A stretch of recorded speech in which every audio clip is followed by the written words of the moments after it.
Il existe des moments où le cœur s'alourdit, des instants où tu regardes le ciel en silence, sans voix, sans réponse. Et pourtant, Allah a déjà déposé la guérison dans sa parole. Il a déjà envoyé une sourate, un remède, un message destiné à chaque âme blessée. Avant d'aller plus loin, pose-toi cette question.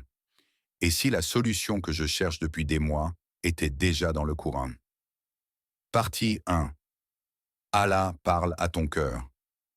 Il y a des instants dans la vie où l'âme devient si lourde que même la respiration semble un effort. Ces moments où tu entends ton propre silence résonner dans ta poitrine. Ce silence qui n'est pas vide, mais rempli d'un poids invisible que personne autour de toi ne semble comprendre. C'est dans ces instants-là que beaucoup de gens pensent être totalement seuls. Pourtant, c'est précisément là que commence le dialogue d'Allah avec ton cœur. Parce que cette sourate, Ash-Shar, n'est pas seulement une suite de mots récités dans la prière. C'est une ouverture, une expansion, une main invisible qui écarte doucement les murs étroits que la vie a construits autour de toi. Allah dit, Alam nashrah laka sadrak. N'avons-nous pas ouvert ton cœur? 94, 1. Ce verset, tu l'as peut-être déjà entendu, peut-être même des dizaines de fois. Mais regarde-le différemment aujourd'hui. Il ne parle pas uniquement du prophète. Il parle à toi, à ton cœur fatigué. Il parle à cette partie de toi qui cherche encore une direction, un sens, une lumière au bout du tunnel. Peut-être que tu te demandes, comment Allah pourrait parler à quelqu'un comme moi? Mais réfléchis, ton cœur sait reconnaître la vérité même quand ta langue reste silencieuse. Quand tu es tombé, quand tu as été déçu, quand tu as pleuré, tu n'étais pas seul. Une force douce t'a permis de te relever encore une fois. Une pensée est venue au moment où tu en avais le plus besoin. Un soulagement soudain que tu n'as jamais vraiment expliqué, mais que tu as ressenti. Et si c'était déjà Allah qui ouvrait ton cœur? La sourate Ash-Shar ne commence pas par un ordre, ni par un reproche. Elle commence par une douceur, une question divine. Ne t'ai-je pas déjà ouvert ton cœur? Comme si Allah te disait, regarde bien ta vie, j'étais déjà là. Avant de continuer, arrête-toi une seconde. Pose ta main sur ta poitrine. Respire lentement. Oublie la hâte. Oublie les bruits autour de toi. Et demande-toi profondément. Combien de fois Allah m'a-t-il déjà soulagé sans que je m'en rende compte? Car la vérité, c'est que tu as déjà survécu à ce que tu pensais insurmontable. Tu as traversé des nuits où tu croyais ne jamais voir l'aube. Tu as vécu des situations où tu pensais que ton cœur ne s'en relèverait jamais. Pourtant, te voilà, pas intact, pas parfaitement solide, mais debout. Ash-Shar, c'est ce rappel subtil. Ton cœur ne s'est jamais ouvert seul. Histoire 1. Le jeune homme qui pleura en entendant Ash-Shar. On raconte l'histoire d'un jeune homme qui un soir entra dans une mosquée sans intention claire. Il était arrivé au bout de ses forces. Rien dans sa vie n'allait. Les portes semblaient toutes fermées. Il avait perdu la motivation, la foi, l'espoir. Ce soir-là, il était venu, disait-il plus tard, pour une dernière prière avant de tout abandonner. Il s'assit au fond, loin de tout le monde, pensant qu'Allah ne l'écoutait plus depuis longtemps. Mais au moment où l'imam commença à réciter, les mots s'élevèrent comme une lumière dans l'obscurité. Fa'in ma'al usri yusra. En vérité, avec la difficulté vient la facilité. 94.6. Le jeune homme sentit ces mots traverser son cœur comme une flèche de lumière. Il pleura. Pas des larmes de tristesse, pas des larmes de colère, des larmes de reconnaissance, des larmes de retour. Plus tard, il dira, « Je pensais qu'Allah m'avait oublié, mais il m'appelait depuis toujours. Et toi, quand as-tu ressenti ce rappel? Combien de fois as-tu pensé être seul? Alors que la vérité, c'est que tu ne l'as jamais été. » Partie 2. La difficulté n'est pas un châtiment. Il existe une pensée répandue dans le cœur de beaucoup d'êtres humains. Si je souffre, c'est qu'Allah me punit. Une phrase qui revient en boucle dans la tête quand tout va mal, quand les prières se font lourdes, quand le cœur vacille. Pourtant, cette idée est un voile au-dessus d'une réalité beaucoup plus profonde. Allah n'a jamais dit que la facilité vient après la difficulté. Il a dit qu'elle vient avec. Ce « avec » change tout. Il transforme la manière dont tu regardes tes épreuves. Il te force à reconsidérer ta douleur. Parce que si la facilité est présente dès le début, alors l'épreuve n'est pas un châtiment, mais un passage. un pont, une construction lente et silencieuse de quelque chose que tu ne vois pas encore.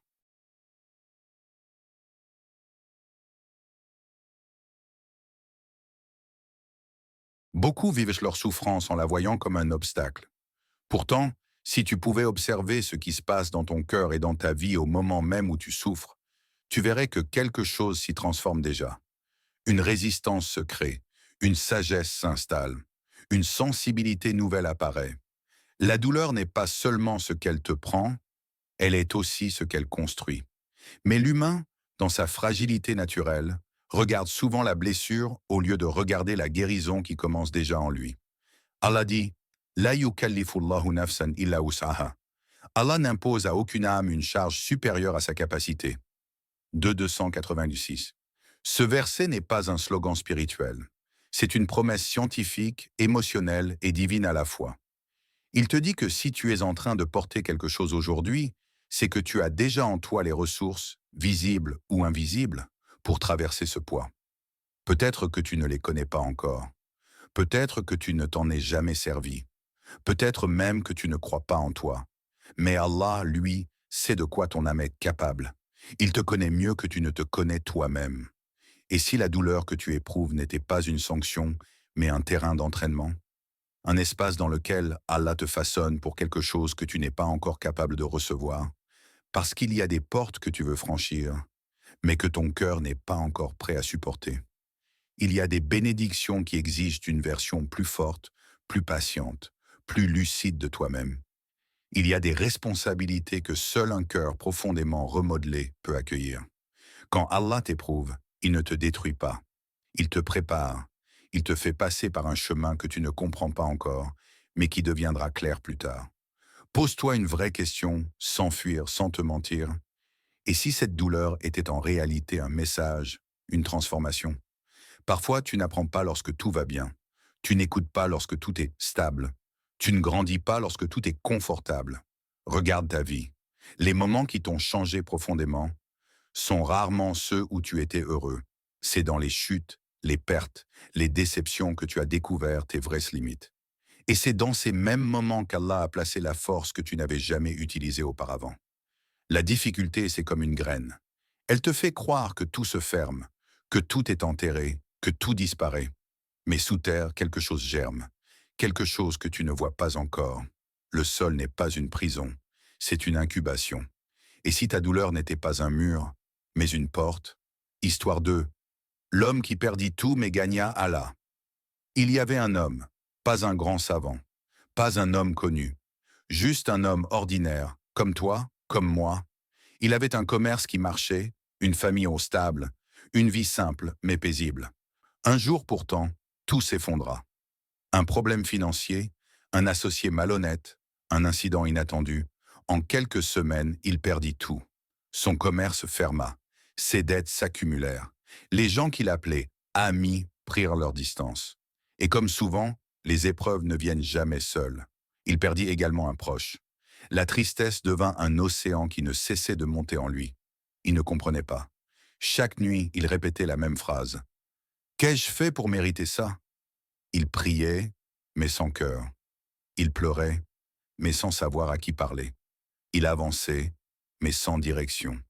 Un jour, alors qu'il cherchait une solution matérielle, une réponse humaine, il tomba par hasard sur un verset. Il ne le cherchait même pas. Mais Allah lui offrit ce verset comme une lumière tombée du ciel. وَمَن يَتَّقِ اللَّهَ يَجْعَل لَّهُ مَخْرَجًا وَيَرْزُقْهُ مِنْ حَيْثُ لَا يَحْتَسِبُ. Celui qui craint Allah, il lui donnera toujours une issue et lui accordera une subsistance d'où il ne s'attendait pas. 65, 2 à 3. Ce fut comme une feuille sèche qui tombe sur un lac calme, un son minuscule, mais qui crée des cercles qui se propagent très loin. Ce verset réveilla quelque chose, un sentiment qu'il avait étouffé, la confiance. Pas la confiance en lui, la confiance en Allah. Il recommença à prier avec un cœur brisé, mais sincère. Il fit des invocations avec des mots tremblants, mais vrais. Il demanda pardon, il demanda force, il demanda direction. Et lentement, sans bruit, sa vie recommença. Une opportunité inattendue, une personne qui revint l'aider, une nouvelle idée de commerce, Une ouverture où il ne s'y attendait pas. Rien de spectaculaire, mais tout de divinement orchestré. Et cet homme finit par dire, ce que j'ai perdu n'était rien comparé à ce qu'Allah préparait pour moi. Toi qui regardes ceci aujourd'hui, toi qui portes un poids que personne ne devine, pose-toi sincèrement cette question. Quand as-tu réellement demandé à Allah de te sortir de ton épreuve? Pas par automatisme, pas par peur,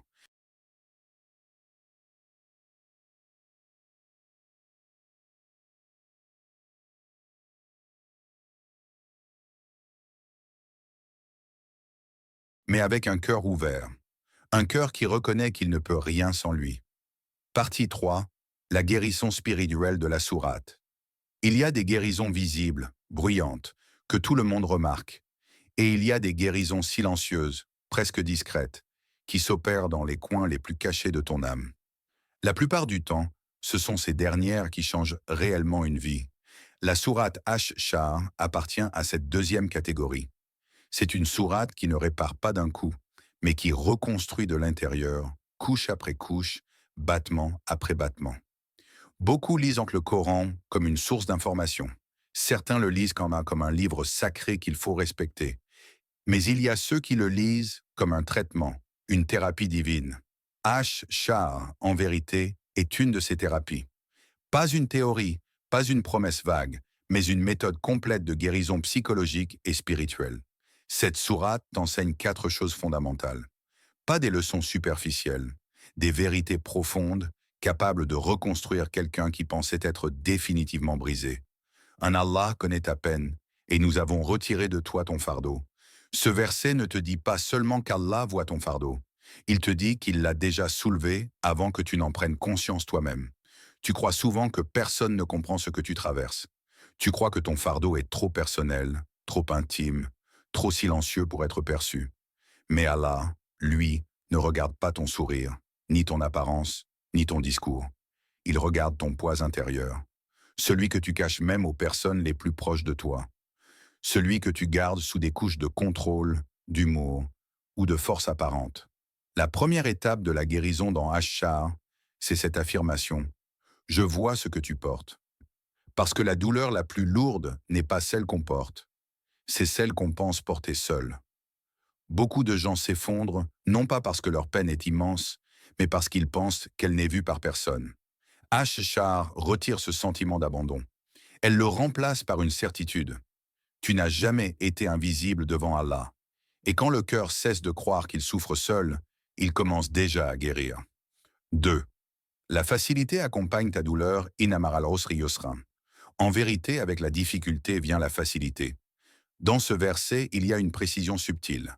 La facilité n'est pas une récompense après la douleur.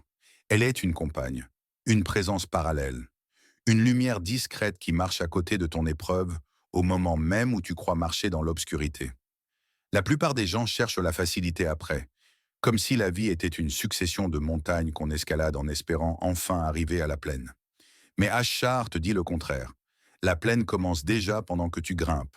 Simplement, tu ne la vois pas. Pourquoi? Parce que ton regard se fixe souvent sur ce qui fait mal. Tu observes l'obstacle, pas la force qu'Allah t'accorde pour le traverser. Tu vois la perte, mais pas la sagesse qu'elle développe en toi. Tu vois l'épreuve, mais pas la transformation. Tu vois le chaos, mais pas la direction subtile qu'Allah trace à travers lui. La facilité n'est pas toujours extérieure. Elle est parfois intérieure. Elle commence comme une lumière minuscule dans ton cœur, que tu ignores, parce qu'elle n'a pas encore révélé ses fruits. Mais elle est là, toujours là, depuis le premier instant de ton épreuve. 3. Continue d'avancer. Quand tu termines, alors persévère. Ce verset n'est pas une invitation, c'est un électrochoc. Il te rappelle que l'immobilité est l'un des pièges les plus destructeurs de la vie. Beaucoup s'arrêtent de vivre intérieurement après une blessure. Ils commencent à exister, pas à avancer. Ils survivent, sans jamais vraiment commencer à guérir. H. te dit, ne t'arrête pas, continue. Même épuisé, avance. Même brisé, avance. Même lentement, avance. Parce que la guérison n'est pas un miracle soudain, c'est un mouvement. Il vient un moment où tu réalises que ce n'est pas l'épreuve qui te détruit, mais l'arrêt. Chaque pas, même minuscule, est une victoire. Chaque acte de foi, même tremblant, est un pas vers la lumière. Chaque prière faite avec un cœur fatigué vaut 1000 prières faites dans la facilité. Chaque fois que tu refuses d'abandonner, même sans motivation, tu guéris un peu plus. Allah ne t'a pas demandé d'être fort, il t'a demandé d'avancer, et c'est en avançant que la force vient. 4. Tourne ton cœur vers Allah et vers ton Seigneur. Tourne-toi entièrement. Ce verset est la clé du traitement spirituel.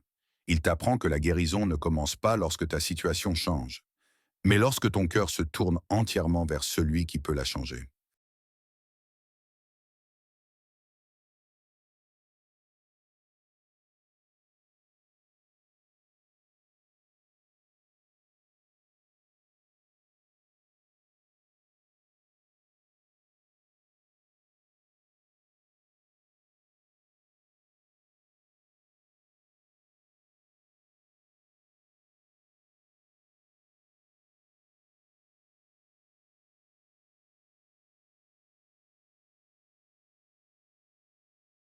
Beaucoup parlent à Allah avec leurs lèvres, mais leur cœur, eux, restent accrochés aux gens, au monde, aux illusions.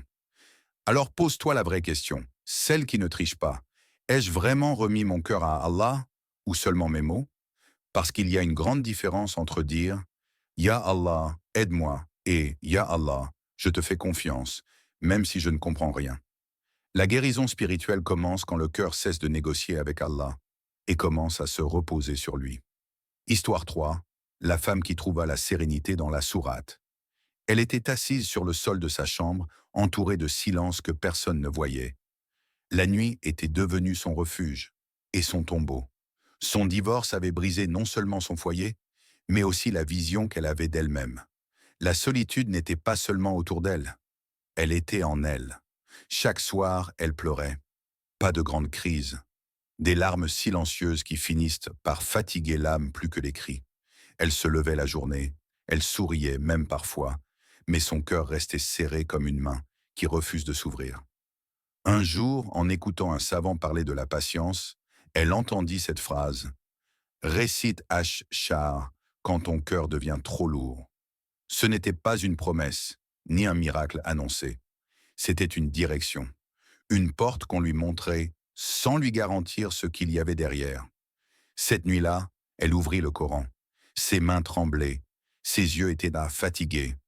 Elle récita, une première fois, puis une deuxième, puis une troisième. Rien ne changea autour d'elle, mais quelque chose changea en elle. La sourate commença à agir comme une goutte de lumière qui tombe, chaque nuit, dans un cœur obscurci. Une goutte par nuit, une goutte par récitation, une goutte par larme. Elle disait plus tard, Allah n'a pas changé ma situation immédiatement, mais il a changé mon cœur, et c'est lui qui a changé tout le reste. Elle ne devint pas quelqu'un qui ne souffre plus, elle devint quelqu'un qui sait où déposer sa souffrance. Alors toi qui écoutes ceci aujourd'hui, quel est ton cœur? Est-il fermé? Est-il serré? Est-il fatigué? Ou est-il simplement en attente d'une lumière qu'il n'a pas encore accueillie? Message à ton âme. Écoute bien, si tu traverses une épreuve aujourd'hui, si ton cœur tremble, si tu dors le visage mouillé de larmes, sache que cette sourate a été envoyée pour toi. Allah ne t'a jamais oublié. Il t'appelle, il te soigne, il te rapproche de lui. Répète-le dans ton cœur. Avec la difficulté vient la facilité. Et rappelle-toi, ton épreuve n'est pas ta fin. Elle est le début de ta transformation.